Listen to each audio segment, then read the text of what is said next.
Baik, bismillahirrahmanirrahim. Assalamualaikum warahmatullahi wabarakatuh. Pada kesempatan pembahasan materi kali ini, kita akan masuk pada pembahasan inti dari mata kuliah Sejarah Sastra, di mana pada materi yang akan saya bahas pada pembahasan kali ini, kita akan berbicara tentang peran golongan dalam perkembangan literatur prasastra Indonesia modern ya pada bagian pertama. Nah, jadi saya akan membagi ke dalam 3 bagian golongan, sebagaimana yang sudah saya jelaskan bahwa di Hindia Belanda pada saat itu dalam konteks sejarah masyarakatnya itu dibagi ke dalam 3 golongan secara besarnya ya, secara umumnya itu nanti ada golongan Totok atau golongan Eropa, termasuk dalam hal ini golongan Indo, lalu ada golongan Timur Asing, ya, Arab dan juga Cina atau Tiongkok. Lalu berikutnya yang ketiga adalah golongan Indo. Nah, pada bagian pertama inilah yang kita akan fokus pada golongan Totok dan juga Indo ya dalam perkembangan literatur prasastra Indonesia modern. Baiklah, kalau kita melihat atau merujuk kepada peta gitu ya, di mana peta ini merupakan diartikan sebagai peta kekuasaan pemerintah Belanda yang ada di Hindia. Nah, jadi garis merah ini nantinya yang menunjukkan batas gitu kan ya, batas kekuasaan pemerintah kolonial Belanda yang ada di Hindia gitu kan ya. Nah, adapun kalau misalkan kita lihat garis yang merah di seputaran Pulau Sumatera ini belum sampai kepada Aceh. Nah, ini nanti menandakan bahwa Aceh belum ditaklukkan pada saat itu gitu kan ya, sehingga ketika Aceh sudah ditaklukkan, kemudian nantinya garis merah ini sampai dengan batas Pulau Sumatera yang paling bagian ujung seperti ini kayak gitu ya. Nah, termasuk kalau kita lihat di bagian bawah juga ini menandakan ada satu daerah Timor Leste sekarang, yaitu merupakan bagian dari bukan merupakan bagian dari pemerintah kolonial Belanda. Kenapa? Karena di sini merupakan jajahan Portugis seperti itu ya, makanya cita-cita Soekarno itu pada dasarnya Negara Kesatuan Republik Indonesia itu adalah menghimpun semua daerah-daerah yang pernah dikuasai atau dijajah oleh Belanda, termasuk dalam hal ini Papua Barat dan lain-lain seperti itu ya. Nah, dari sini kita bisa melihat bahwa kalau kita tarik dari secara kasar misalkan ya, bagian sebelah sini itu sampai dengan ke bawah itu merupakan daerah jajahan pemerintah kolonial Belanda. Nah, sementara kalau yang di atas Malaysia nanti ada ada Thailand yang gitu yang di atas, lalu ada nantinya Filipina itu di luar kekuasaan pemerintah kolonial Belanda pada saat itu. Nah, yang paling menarik adalah di daerah sini, karena hampir sebagian besar nantinya penduduk daerah atau dari Pulau Sumatera itu berbahasa Melayu atau sukunya itu suku Melayu. Nah, dengan Malaysia ya, jazirah Malaysia di sini Malaka dan juga Sarawak itu sama berbahasa Melayu. Nah, sehingga nantinya kita akan membicarakan sebuah bahasa khusus yang memang digunakan sebagai bahasa resmi pemerintahan, yaitu bahasa Melayu Riau. Nah, kenapa bahasa Melayu Riau yang dipilihnya? Karena kalau kita lihat Riau itu secara teritorial nantinya sekitaran ini ya. Karena kan kalau sekarang kita berbicara nanti ada Kepulauan Riau, ada Provinsi Kepri, Kepulauan Riau, dan juga ada Provinsi Riau. Nah, Riau itu masuk secara teritorial di sini, itu merupakan daerah jajahan Belanda. Nah, sementara untuk menyebutkan bahwa bahasa Melayu boleh digunakan sebagai bahasa pemerintahan, pemerintah kolonial Belanda, dia harus nantinya, kenapa secara politis dia nantinya akan menyebutkannya sebagai Melayu Riau, sehingga hal ini untuk membedakan antara Melayu yang memang ada di Malaka dan Melayu yang ada di nantinya di jajahan Belanda, sehingga nantinya yang digunakan adalah bahasa Melayu Riau, walaupun seperti yang sudah saya katakan tadi, hampir sebagian besar nantinya di seputaran jazirah Sumatera ini beretnis Melayu dan menggunakan bahasa Melayu, walaupun di berbagai macam daerah di Pulau Sumatera ini nantinya ada dialek, idiolet, dan sosiolet yang berbeda-beda, saya kira seperti itu. Nah, titik pusat epicentrum pemerintahan Hindia Belanda itu ada di tanah Jawa, ya, tepatnya itu nantinya ada di Eropa ini ada di Batavia gitu kan ya. Jadi titik pusatnya itu ada di Batavia. Nah, di Batavia itu di sini ini nantinya segala apa namanya itu bentuk aktivitas baik itu dalam bidang pemerintahan maupun di dalam bidang ekonomi itu nantinya akan berpusat di sini di Batavia. Nah, kita bisa melihat jenjang sejarahnya sampai dengan saat ini di sekitaran daerah Kota Tua di Jakarta Utara. Jadi kalau Anda sempat pernah main ke daerah Jakarta Kota, Kota Tua, nah nanti Anda bisa melihat berbagai macam bangunan-bangunan peninggalan dari pemerintahan Hindia Belanda pada saat itu, gitu kan ya. Nah, disinilah pusat pemerintahannya. Nah, Pulau Jawa kalau kita belah secara kasar, ya anggaplah nantinya Pulau Jawa kita belah nanti ada Jawa bagian barat, Jawa bagian timur, gitu kan ya. Nah, itu nanti ada dua etnis besar di sini, gitu kan ya. Ada etnis Sunda bagian sebelah barat, ada etnis Jawa di bagian sebelah timur. Ya, tentunya nantinya dengan berbagai macam budaya dan juga bahasa yang digunakan. Jika ada bahasa Sunda, nantinya ada bahasa Jawa. Yang tercatat nantinya itu digunakan sebagai salah satu bahasa resmi yang diperbolehkan dalam sistem pemerintahan di Hindia Belanda pada saat itu. Nah, kenapa kita berbicara hal itu? Karena kita akan berbicara bahwa sistem pemerintahan di Hindia Belanda pada saat itu seperti yang dikatakan oleh Ong Kok Ham, seorang sejarawan. Jadi pemerintahan di Hindia Belanda pada saat itu menggunakan dual sistem. Jadi ada dua sistem yang menjalankan roda pemerintahannya. Dan dua sistem itu nantinya terdiri dari Bedenland Bestur dan juga Panglet Praja. Nah, Bedenland Bestur itu adalah orang-orang Eropa, ya orang-orang Eropa sebagai pegawai yang nantinya direkrut dari Eropa untuk menjadi pegawai-pegawai di pemerintahan Hindia Belanda. Nah, pertanyaannya apakah hanya orang Belanda? Tidak.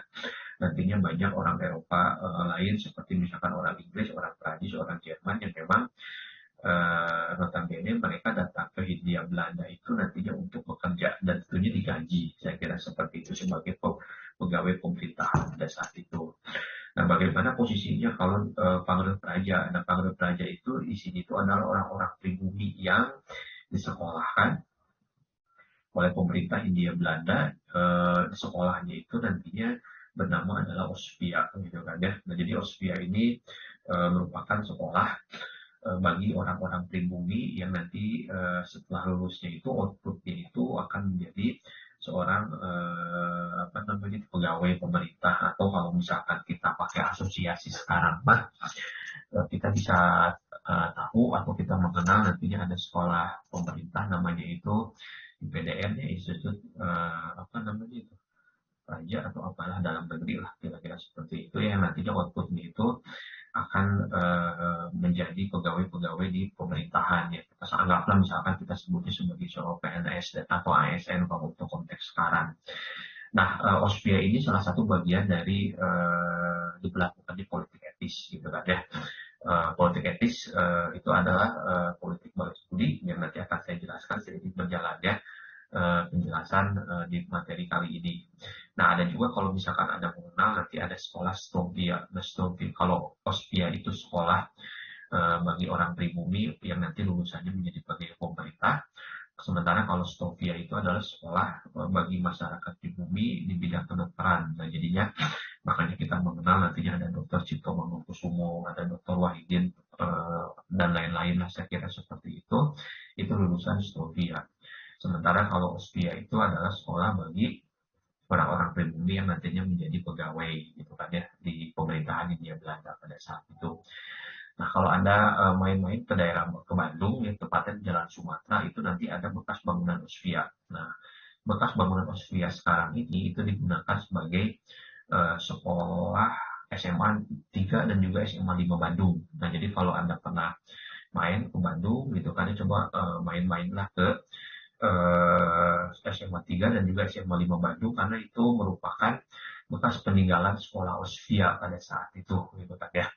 Nah, jadi secara sistem pemerintahan sekarang sudah jelas ya bahwa ada orang Eropa dan juga ada orang pribumi yang memimpin pemerintahan Hindia Belanda pada saat itu. Nah, pertanyaan berikutnya, kenapa mesti menggunakan dua sistem ini?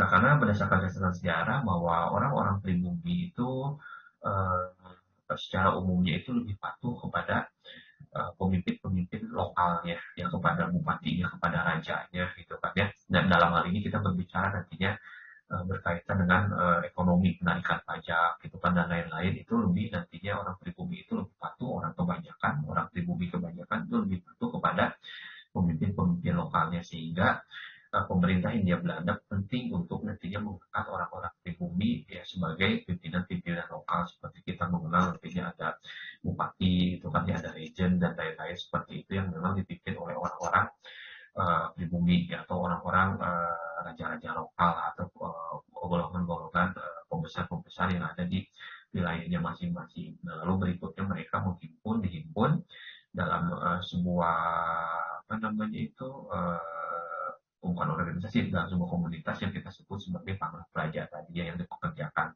Tentunya nantinya kalau kita berbicara gaji ya tentunya nantinya ada gap, ada batas yang memang kalau gaji untuk orang-orang Eropa dengan standar Eropa, sementara kalau dengan orang-orang pribumi sebagai pegawai juga nanti digajinya ya di bawah orang-orang pegawai-pegawai yang berasal dari Eropa tersebut. Nah, ini yang sudah saya jelaskan juga tadi kepada Anda di awal bahwa secara umum masyarakat di Hindia Belanda itu nantinya dibagi ke dalam 3 bagian secara garis besarnya itu nanti ada 3 bagian seperti ini.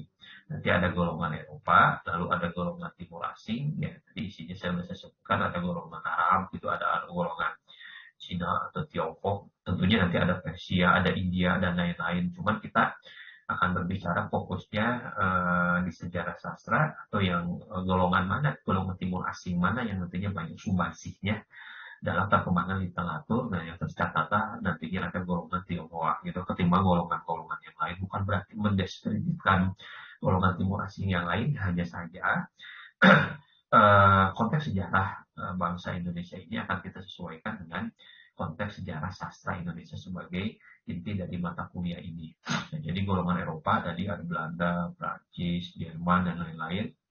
Golongan Timur Asing nanti ada golongan Arab dan juga golongan orang-orang Tionghoa.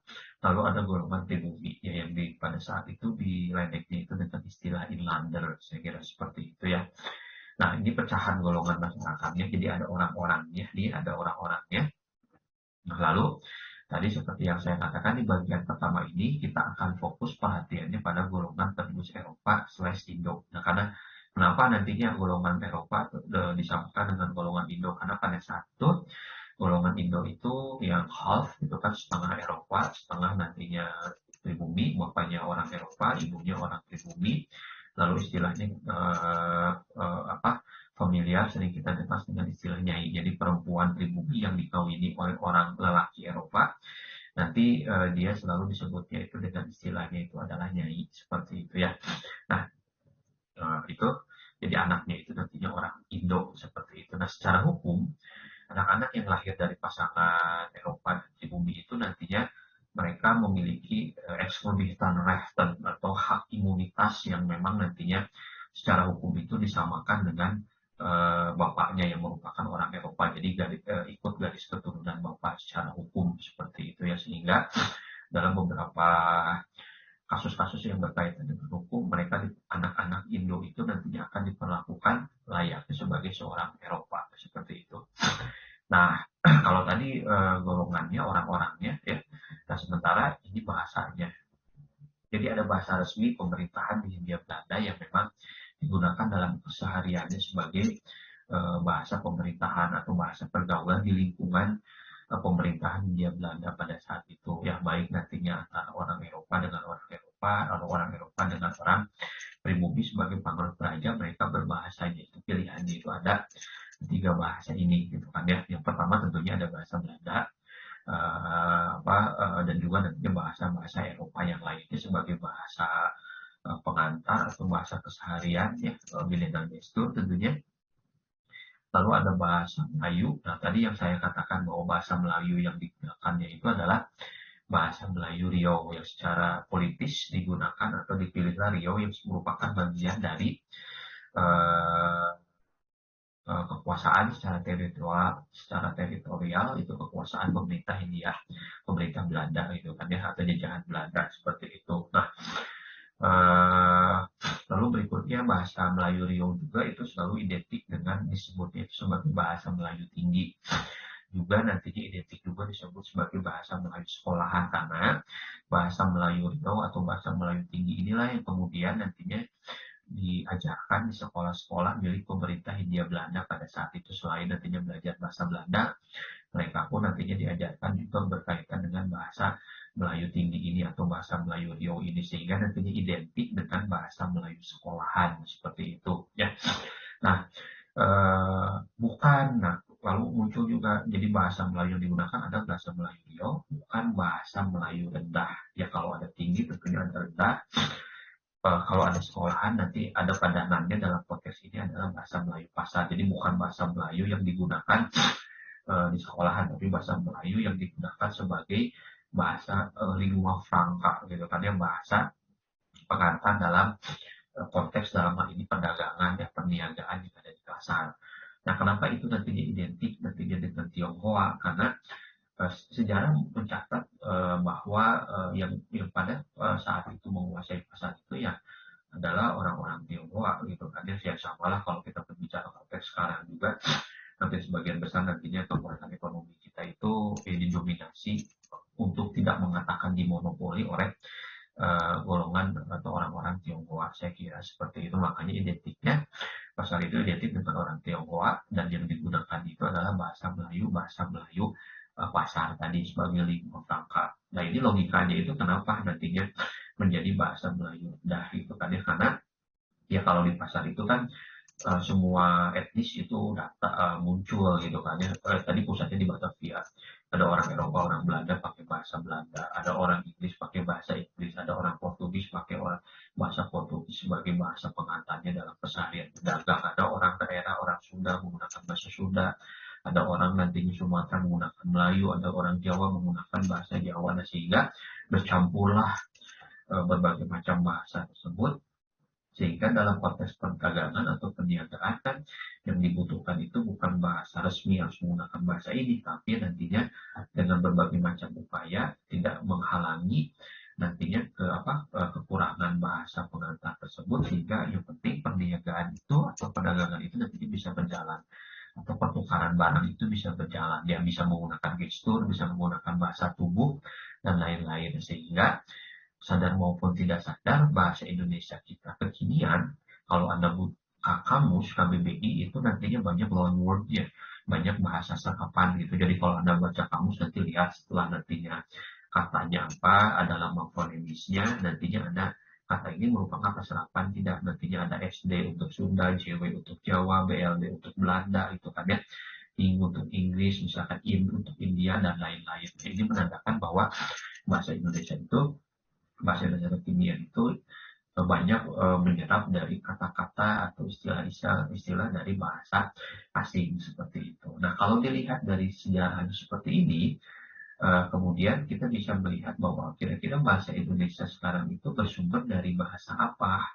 Nah, sementara kalau di dalam catatan-catatan berkaitan dengan sejarah bahasa Indonesia selalu disebutkan bahwa bahasa Indonesia itu akarnya itu berasal dari bahasa Melayu Riau, ya bukan dari bahasa Melayu pasar. Nah, antara fakta dan fakta sejarah, fakta kekinian dan fakta secara historisnya kan bisa bertolak belakang. Saya kira seperti itu ya. Kenapa sejarah mencatat bahwa bahasa Indonesia itu berakar dari bahasa Melayu Riau, yang kita bisa melihatnya secara politis lah, saya kira seperti itu ya. Tadi kan saya sudah jelaskan kenapa bahasa Melayu Riau bukan bahasa Melayu Sumatera Barat atau bukan bahasa Melayu Deli Serdang, misalkan seperti itu, karena nantinya kita berbicara secara politis untuk membedakan antara mana jajahan Inggris, mana jajahan Belanda. Saya kira seperti itu. Dan yang terakhir adalah penggunaan bahasa daerah. Nah, tentunya bahasa daerah ini akan menjadi penting karena walaupun akses sekolah itu sudah dibuka dengan adanya kebijakan politik etis, tapi yang perlu dicatat adalah hanya segelintir orang yang bisa nantinya mengenyam bangku pendidikan ya. Kalau dia nggak orang kaya, kalau dia nggak keturunan raja, keturunan bupati atau dalam biru, pada konteks itu ya tentunya dia tidak bisa sekolah. Walaupun dalam catatan sejarah selalu tercatat ada orang-orang kebanyakan yang diangkat menjadi anak, juga anak angkat orang-orang kaya atau orang-orang priai pada saat itu yang bisa nantinya bersekolah juga. Nah, dalam hal ini Tadi saya sudah sebutkan bahwa kenapa identiknya itu nantinya bahasa Jawa dan bahasa Sunda sebagai bahasa daerah yang merupakan bahasa resmi pemerintah Hindia Belanda pada saat itu. Karena kan seperti yang saya katakan tadi, titik epicentrum kekuasaan Belanda di Hindia itu ada di Batavia. Nah, Batavia itu nantinya pusat perdagangan, pusat perniagaan, pusat pemerintahan, di mana orang-orang hampir dari daerah Nusantara maupun di luar Nusantara, dari Eropa dan lain-lain itu datang ke Pulau Jawa, ya tepatnya ke Batavia untuk berdagang dan lain-lain seperti itu. Nah, ada dua etnis besar seperti yang saya katakan tadi, ada etnis Jawa dan juga etnis Sunda. Nah, jadi yang lebih dominan itu nantinya yang dua etnis ini yang nantinya banyak berinteraksi di dalam sistem pemerintahannya. Kalau orang Jawa ataupun Sunda, walaupun yang lebih dominan itu orang-orang Jawa ketimbang nantinya orang-orang Sunda, saya kira seperti itu ya.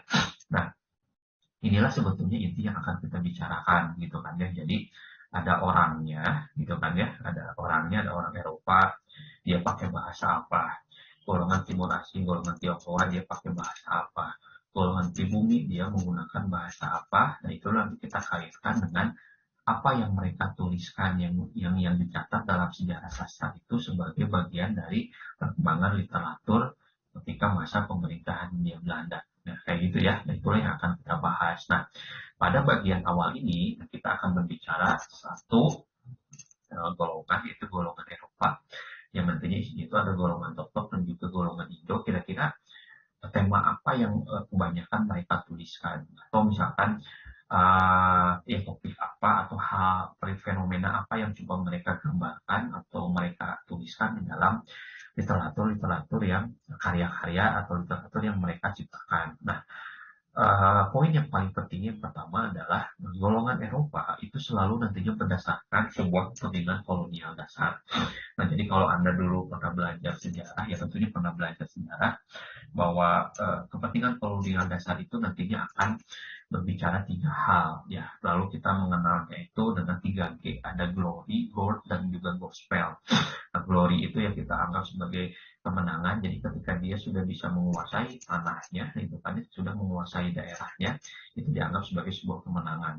Lalu setelah dia menang, dia akan mengeruk goldnya, itu kekayaan bukan hanya emas saja. Saya kira beberapa bahan tambang, bahan pertanian dan lain itu kemudian dikeruk, sehingga dalam catatan sejarah kita mengenal bahwa Belanda itu hampir sebagian besar pemerintah Belanda pada saat itu dalam konteks sejarah itu disokong perekonomiannya itu sepenuhnya itu dari Hindia. Jadi kan banyak harta kekayaan di Hindia Belanda itu yang pada saat itu dipergunakan, dieksploitasi oleh Belanda pada saat itu ya.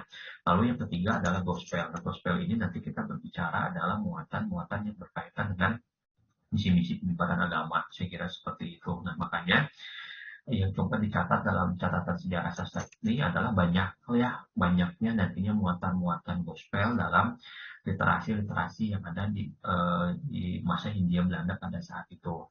Nah, kalau dilihat dari catatan sejarah ini, tentunya tidak akan kaget kalau kita melihat bahwa dalam bidang keilmuan kita di bidang linguistik, misalkan itu ahli-ahlinya itu banyak yang dari Nasrani lah, dari orang-orang Kristen.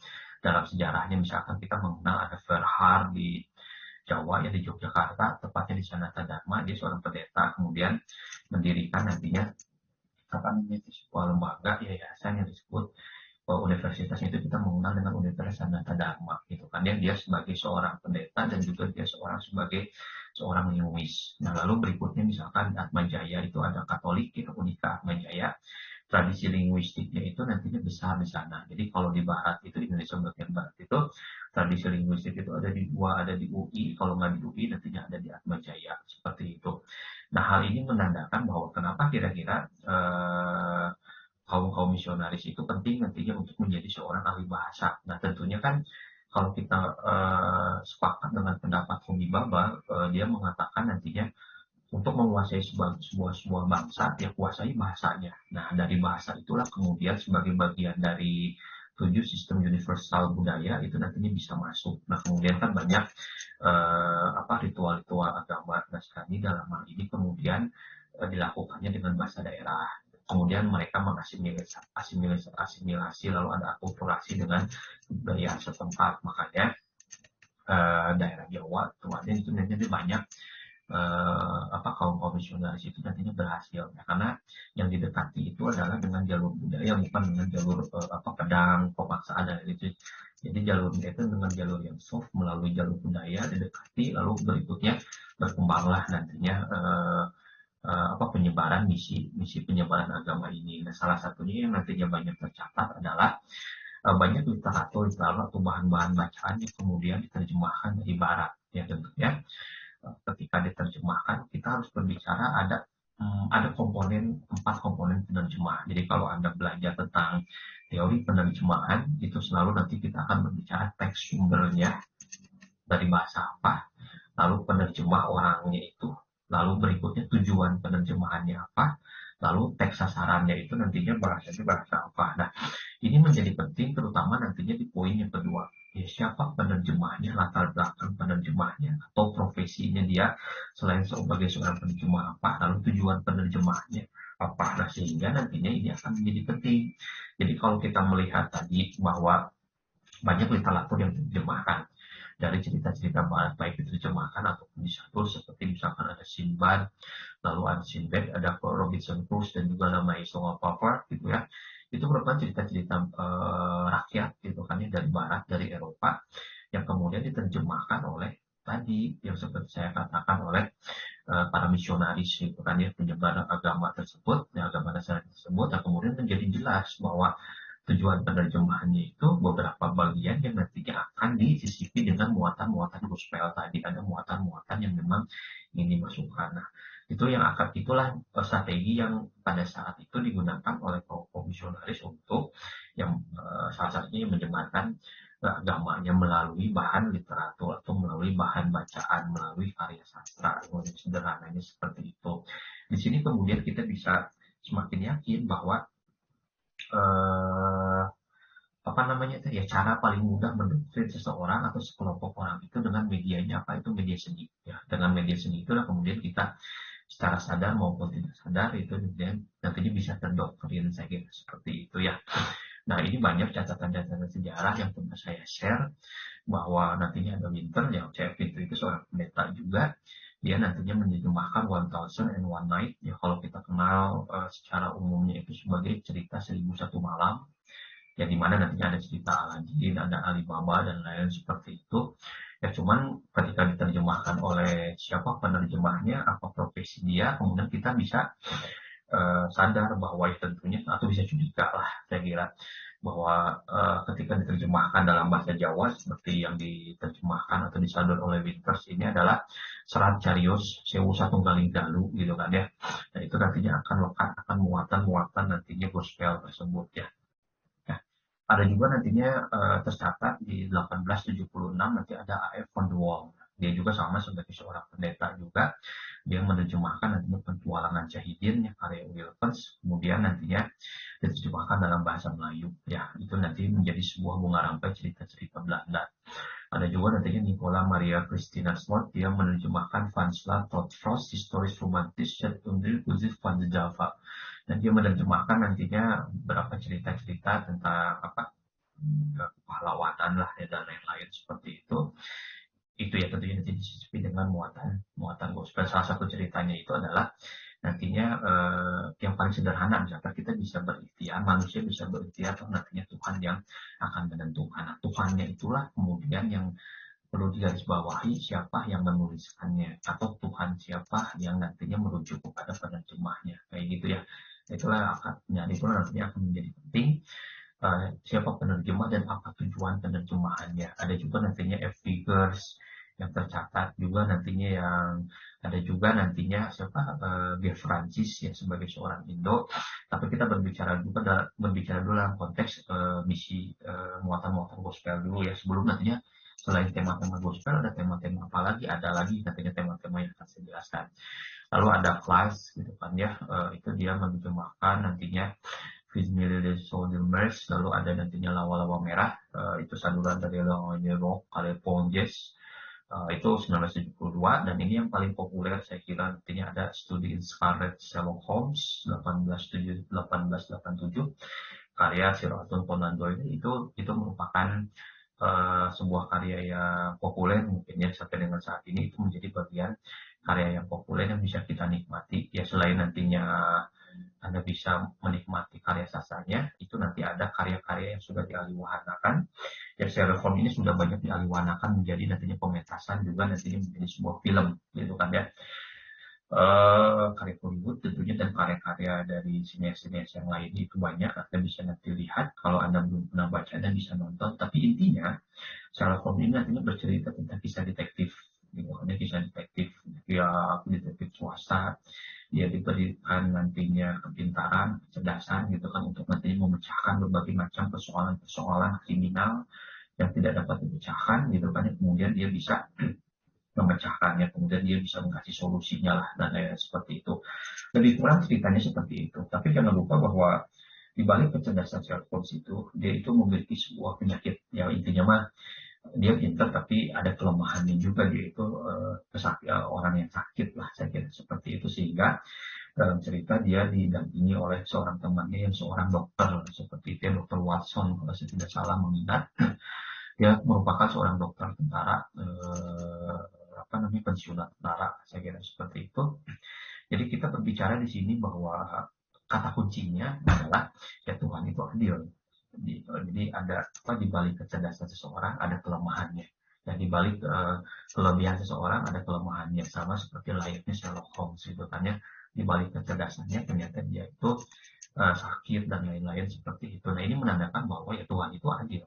Tuhan itu nantinya Tuhan yang mana ya, kalau kita nantinya merujuk kepada dari misi-misi gospel ya, tentunya Tuhan yang dirujuknya ya Tuhan yang dia imani atau dia percaya sejauh ini. Nah, sehingga ternyata ya di balik cerita yang detektif, cerita kriminal dan lain seperti itu, ternyata ada muatan-muatan gospelnya yang harus kita ungkapkan. Makanya saya selalu katakan bahwa kalau menikmati karya seni untuk konteks kekinian, itu nggak boleh inosen lagi gitu kan ya. Di satu sisi kita menikmati, kita mengapresiasi, tapi di satu sisi kita mesti curiga bahwa nantinya ada ideologi atau ada pesan atau ada makna atau niatan yang ingin disampaikan oleh si penciptanya ya. Bisa positif, bisa negatif, tergantung bagaimana kita menyikapinya. Nah, inilah rangkaian dari beberapa penulis-penulis tokoh ya, atau penulis Eropa yang dalam hal ini nantinya dalam catatan sejarah kita itu banyak diisi dengan nantinya muatan-muatan gospel seperti itu. Nah, selain muatan gospel, ada tema apa lagi yang tercatat dalam catatan sejarah sastra itu dituliskan oleh orang-orang Eropa. Salah satunya ini adalah Max Havelaar ya, karya Multatuli, atau ini nama penanya, sementara nama aslinya itu adalah Edward Dekker, atau nama Indonesianya itu adalah Dr. Setiabudi gitu kan ya. Nah, jadi Max Havelaar inilah yang kemudian nantinya menjadi karya masterpiece dari Multatuli, Dekker, yang kemudian nantinya dalam catatan sejarah bisa mengubah wajah Hindia Belanda pada saat itu. Kenapa? Nah, jadi cerita singkatnya adalah jadi Dekker itu diutus gitu kan ya oleh pemerintah Hindia Belanda untuk menjadi mandor atau apalah gitu kan ya, yang merepresentasikan pemerintah Hindia Belanda, kemudian ditempatkan nantinya di daerah Banten Selatan. Banten Selatan itu adalah daerah yang kaya akan bahan tambang, salah satunya itu emas. Tapi dengan sampai dengan saat ini kekinian juga masyarakat itu tercatat sebagai masyarakat yang miskin lah, atau daerahnya kaya, banyak kekayaan alamnya, cuman masyarakat itu miskin, melarat dan lain seperti itu. Nah, kemudian timbullah gejolak jiwa di dalam diri Dekker muda pada saat itu. Kemudian dia akhirnya mengundurkan diri lah menjadi pegawai pemerintahan. Kemudian dia kembali ke Belanda, lalu di Belgia dia menuliskan novel ini.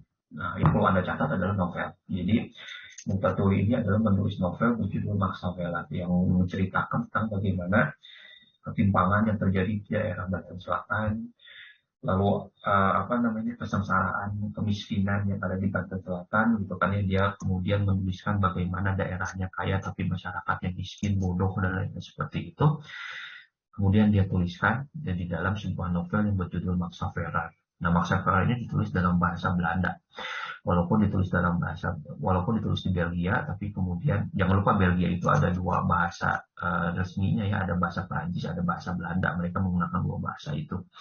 Nah, kemudian ketika Max Havelaar ini muncul gitu karena sebagai sebuah karya dibaca di Belanda kemudian menggugah masyarakat Belanda pada saat itu. Ternyata ya pemerintahan Belanda yang ada di Hindia itu ternyata busuk dan lain-lain seperti itu. Anggaplah kemudian ada sebuah LSM yang kemudian mengecam, ya kemudian dianggaplah misalkan ada demo dan lain seperti itu yang dicetuskan oleh Van de Venter. Anda perlu catat itu nanti ada pengusulnya itu politik etis itu adalah inisiatornya itu adalah Van de Venter, gitu kan ya. Dan kemudian atas usulan Van de Venter inilah kemudian pemerintah Belanda melalui Menteri untuk Wilayah Jajahannya itu kemudian mencetuskan sebuah politik etis atau bahasa lain itu adalah politik balas budi. Nah, yang paling penting dari politik balas budi itu adalah adanya 3 poin, ada 3 hal yang nantinya dibuka kerannya itu oleh pemerintah Hindia Belanda. Nah, kerannya itu nantinya ada 3 poin itu. Jadi dibukalah nantinya akses untuk kesehatan.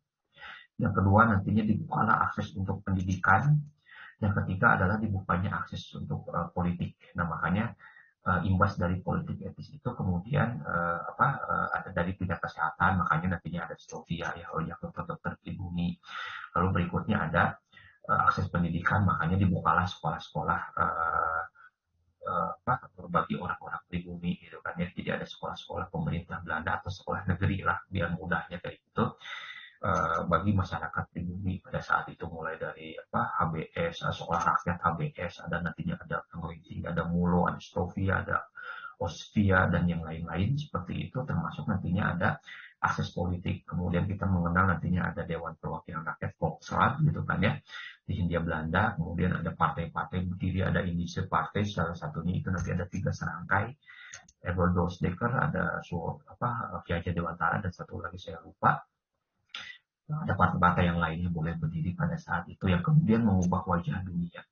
Ya, bukan mengubah wajah Hindia Belanda pada saat itu ya. 3 akses itu menjadi penting, kesehatan, pendidikan, politik, itu yang kemudian menjadi penting, yang kemudian berkembang di Hindia Belanda pada saat itu. Nah, muncul pertanyaan yang tentunya harus Anda renungkan, harus Anda pikirkan adalah dari satu novel yang katanya fiksi, yang sifatnya fiktif, kemudian bisa mengubah wajah Hindia Belanda pada saat itu. Dari sinilah kemudian kita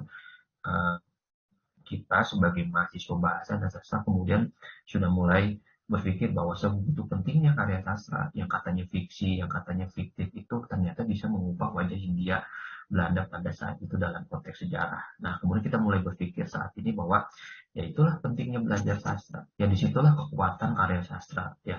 Seperti itu ya, yang bisa dalam catatan sejarah bisa kita lihat dari apa yang ditulis oleh Multatuli atau Dostoevsky dalam karyanya, karya fiksinya yang berjudul Max Havelaar, sehingga nantinya imbasnya bisa kita rasakan sekarang, bisa sekolah gitu kan ya, ada akses pendidikan, ada akses politik setelah 76 tahun Indonesia merdeka dan lain seperti itu. Nah, selain nantinya di tema dengan politik, tentunya nantinya kita berbicara satu sisi ada tema tentang gospel gitu kan ya, satu sisi ada tema tentang politik yang ditulis oleh orang tokoh gitu kan, orang Eropa. Jadi Oswald Dolker ini adalah seorang tokoh gitu kan, bukan orang Indo. Tapi di satu sisi juga ada tema yang lainnya ya, yaitu adalah tema tentang nyai gitu kan ya. Nah, orang-orang Indo itu, orang-orang itu yang half itu half Eropa, setengah Eropa dan juga setengah pribumi, setengah Indo itu nantinya dilema, satu sisi dia berdarah Eropa tapi di satu sisi dia nanti berdarah pribumi, saya kira seperti itu. Nah, dan banyaklah kemudian tema-tema yang diangkat itu diangkat dari keseharian mereka gitu kan ya. Nah, salah satu tema yang banyak diangkat itu adalah tentang tema-tema nyai gitu kan ya. Sebutlah misalkan Guy Francis, dia menuliskan nantinya ada sebuah karya yang populer pada saat itu berjudul Nyai Dasima ya. Nah, Nyai Dasima itu kan kalau saya boleh cerita sedikit, itu cerita yang populer pada saat itu. Kenapa? Karena akhirnya Nyai Dasima itu terbunuh secara tragis ya, walaupun Nyai Dasima itu kemudian dikawini oleh Tuan Wek ya, seorang Eropa. Pernikahannya bahagia, tapi di dalam cerita itu diangkat sebuah isu tentang bagaimana bahwa pernikahannya itu merupakan yang tidak ya pernikahan yang tidak direstui karena kan beda agama gitu kan ya. Lalu posisi dia di dalam status sosialnya dianggap sebagai perempuan murahan karena hanya dikawini oleh orang Eropa dan lain-lain gitu kan ya. kemudian di akhirnya kemudian dia itu dibunuh secara sadis. Nah, kemudian itu menjadi sebuah cerita yang karya yang begitu populer pada saat itu, sehingga seingat saya pun tahun 90-an itu pernah dibuat menjadi sinetron dulu di SCTI ditayangkan. Juga tahun 60-an itu kemudian ceritanya Ida Simo itu ditulis ulang oleh lupa lagi, oleh penulis Indonesia lah, saking populernya saya kira seperti itu, ditulis ulang, itu disadur, itu saking populernya. Nah, itu salah satu. Nah, apakah hanya orang Eropa saja atau orang Indo aja yang menulis tentang tema Nyai? Tidak, nantinya orang Tionghoa dan juga nantinya orang pribumi banyak juga yang menceritakan atau mengangkat tema tentang Nyai itu di dalam bahan-bahan bacaannya seperti itu. Jadi ada tema tentang gospel, ada tema tentang politik, ada tema yang populer pada saat itu adalah tema tentang Nyai yang banyak dituliskan oleh orang-orang Eropa, orang Totok maupun nantinya oleh orang Indo pada saat itu. Nah, bagian akhir ini saya akan menjelaskan bagaimana pentingnya bahwa bahan-bahan bacaan atau literasi pada saat itu berkembang secara luas ya. Itu tidak bisa dipungkiri bahwa ada peran penerbitan di Hindia pada saat itu. Nah, salah satu bagian wujud modernitas pada saat itu adalah dibawanya ke tanah jajahan di Hindia itu berkaitan dengan mesin cetak gitu kan ya. Nah, sehingga di Hindia Belanda pada saat itu kemudian menjamur perusahaan-perusahaan penerbitan. Nah, pemerintah Hindia Belanda pun pada saat itu tidak mau ketinggalan, mereka memiliki sebuah penerbitan yang kita kenal dengan istilah balai pustaka sekarang gitu kan ya. Jadi balai pustaka itu kita mengenalnya dengan 3 term ya. Pertama sebagai sebuah penerbitan milik pemerintah Hindia Belanda, lalu sebagai sebuah periodisasi sastra Indonesia modern ya, lalu sebagai sebuah angkatan. Nah, jadi kalau kita berbicara tentang balai pustaka sekarang, kita harus berbicara 3 hal itu secara lengkap: penerbitan, periode sastra gitu kan ya, lalu berikutnya yang ketiga adalah angkatan sastra. Nah, balai pustaka ini secara sejarah, secara historisnya itu awalnya itu merupakan sebuah kantor gitu ya, kantor for the folk lecture. Nah, jadi kantor yang memang ditugaskan untuk menghimpun berbagai macam cerita-cerita rakyat yang ada di tanah Hindia, kemudian nanti dituliskan ya, kemudian dijadikan sebuah buku kumpulan cerita, kemudian diterbitkanlah oleh Balai Pustaka seperti itu. Nah, Balai Pustaka juga itu merupakan gabungan dari penerbitan-penerbitan swasta yang berkembang di Hindia. Jadi ini Balai Pustaka itu merupakan akuisisi lah dari berbagai macam penerbitan-penerbitan swasta yang pada saat itu kemudian digabungkan, jadi akuisisi oleh pemerintah Hindia Belanda, kemudian diberi nama menjadi Balai Pustaka. Dan pertanyaannya adalah, selain penerbitan milik pemerintah pada saat itu, apakah ada penerbitan milik swasta? Ada, gitu kan? Tidak hanya nantinya dimiliki oleh orang Eropa, orang Indo, ataupun nantinya dimiliki juga oleh orang-orang Arab, oleh orang-orang Tionghoa, gitu kan ya. Penerbitan ini salah satu beberapa yang tercatat penerbitan swasta di Hindia gitu kan, seperti misalkan nanti ada Teror, ini bukan nama orang ya, ini Terorda itu adalah nama penerbitan, atau kalau misalkan kita pakai film yang sekarang ada Gramedia, ada Mizan gitu kan ya, nantinya ada apa namanya itu, ada Tempo ya, ada yang lain-lainnya lah, saya kira seperti itu. Nah, Teroda itu penerbitan, nama penerbitan itu tahun 1847 sampai 1949. Lalu ada Obrif NKO Epapyrus itu nantinya tahun 1880. Nanti ada Gimberg Bersaudara dan KO itu ada di Surabaya 1890. Nantinya ada Van Dove juga Albert NKO itu nantinya sekitaran abad 19 akhir lah, saya kira seperti itu. Nah, masuk ke abad 20 1900-an itu makin berkembang ya, sehingga nantinya bukan hanya menerbitkan bahan-bahan bacaan, tapi menerbitkan juga nantinya media-media massa ya. Sebutlah nantinya kita mengenal nanti ada Medan Priai, ada Sinpo ya, ada di Lokomotif dan lain-lain seperti itu.